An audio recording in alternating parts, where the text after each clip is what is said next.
rinse and repeat, and I have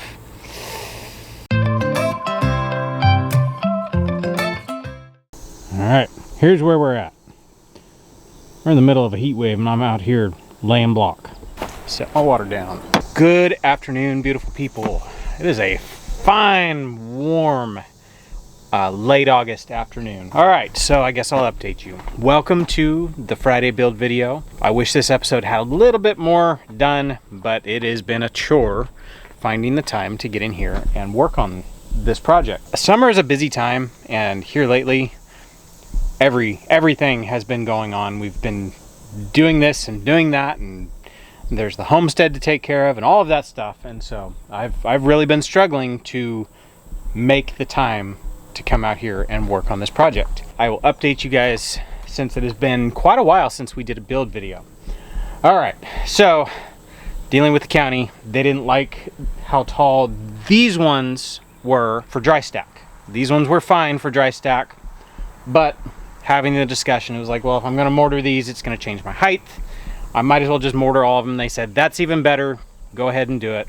Mind you, then the next inspector that came out said, yeah, it looks fine. So nobody can figure out what we're doing. So the plan is I'm going to get everything mortared in. I'm just going to get them mortared in so I don't have to worry about it. It makes the inspectors happy. Makes me happy a little bit. It's just the process of getting to it. I will say, it has been a long time since I mortared anything. I did landscaping right out of high school, so I was like 18, and every now and then I would get stuck with the crew that laid off the block. We built block retaining walls, we built, block structures, I mean, you name it, barbecue islands, all sorts of things out of block. And so I got pretty good at mortaring block. I'm 38 now, so that was 20 years ago. I feel like I have two left hands trying to do mortar. I don't remember how fine or how wet or dry to mix it. There's a million videos on YouTube how to do it, but man, it's one of those things like, I knew how to do this. How come I can't do this? I guess I'll talk about a little bit what my methodology is right now. These beams are heavy and I don't want to get the tractor in here and like mess with them, pull them down. So I opted to alternate every other post. Take the weight off, take it down, mortar it in. Once those are set, then I will transfer the weight to the dry, the now set mortared in piles, and then alternate. Once the weight's on, the finished ones, then I'll unstack the opposite ones, and so on and so forth. It sounded like a good idea, like it's all right, but it's time consuming. Well, I get set up to start working on a couple of these today, hopefully before it gets too much hotter. I guess I will leave you guys with the time lapse of what I've gotten done in the past week and a half, 2 weeks, something like that. Last week was really nice to be out here. We had kind of a little, cool swing, and it was, oh gosh, I think the high was like 78 degrees all week, 75. Like, it was really, really nice to be out here. But the problem with when the weather's that nice, it's like, man, I really want to work in the garden. I want to work on other stuff too. So real hard to stay focused on the task at hand. So here you go. Here's some time lapses of the last few times I've worked on this. It's not a whole lot, but here you go.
All right, there you have it.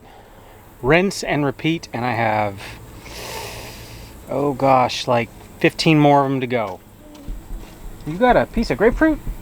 You are muddy. All right, that's pretty much the rest of this portion of the project. So I'll just keep the camera rolling. Hopefully next week there's a little more interesting stuff to show you. Hopefully there's a video next week. So that is going to do it for us for today. I'm just going to keep on blocking away. So I'll catch you guys on the next one.